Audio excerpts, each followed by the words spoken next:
ఇది 4 ఎట్లా పడ్డది? నువ్వు పిస్టిన్ దీనిలో పెట్టినావా కనీసం? ఈవెన్ పెట్టినావా? పెట్టక ముందే 5 పడుతుంది. ఇది ఇట్లానే ఉండి కంటిన్యూ ఉండి చూద్దాం ఎంతసేపు పడుతుందో. వాడు గన్నైనా పెట్టలే 5 పడ్డది ఆల్రెడీ. పెట్టలే గారా నువ్వు పెడితే తమ్ముడు నేను ఏమన్నా ఆడితే ఓకే అనుకోవచ్చు. నువ్వు గని కూడా పెట్టలే 6 పడ్డది, ఇప్పుడు 7 పడుతుంది. అంటే ఇట్లా ఉంటే కంటిన్యూగా పడుతూనే ఉంటుందా? ఏం ప్రాబ్లం అంటే ప్రాబ్లం అంటే పక్కకు పడేయాలి. జీరో చూపించిన వాడు గన్నే పెట్టలేదు. నిజంతో మాట్లాడతా. ఇప్పుడు 7 పడ్డది.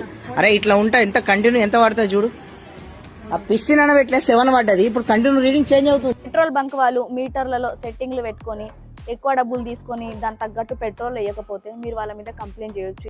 ఓన్లీ ఇట్లాంటి వీడియోలు సరిపోవు. కంప్లైంట్ చేయాలంటే మీ దగ్గర బిల్ కూడా ఉండాలి. ఖచ్చితంగా బిల్ తీసుకోండి అండ్ మీరు వాళ్ళ మీద కంప్లైంట్ చేయొచ్చు. అక్కడ ఒక కంప్లైంట్ బుక్ ఉంటుంది. ఆ రిటర్న్ లో కంప్లైంట్ చేసి అండ్ దాంతో పాటు మీరు కన్స్యూమర్ కోర్టులో పెట్రోల్ బంక్ మీద కంప్లైంట్ ఫైల్ చేయొచ్చు. మీకు కంపెన్సేషన్ తో పాటు MOPNG అండ్ ఈ సేవలో కూడా మీరు కంప్లైంట్ ఫైల్ చేయొచ్చు. ఇక్కడ ఇస్తున్న నంబర్ల మీద కూడా మీరు ఎక్కడైతే మీకు మోసం జరిగిందో వాళ్ళ మీద కంప్లైంట్ ఫైల్ చేయొచ్చు. సో వీడియోని మీ ఫ్యామిలీ ఫ్రెండ్స్ షేర్ చేసుకోండి. ఇలాంటి ఎన్నో రైట్స్ తెలుసుకోవడానికి మీ రేడియోలో ఫాలో చేస్తాను. Thanks so much.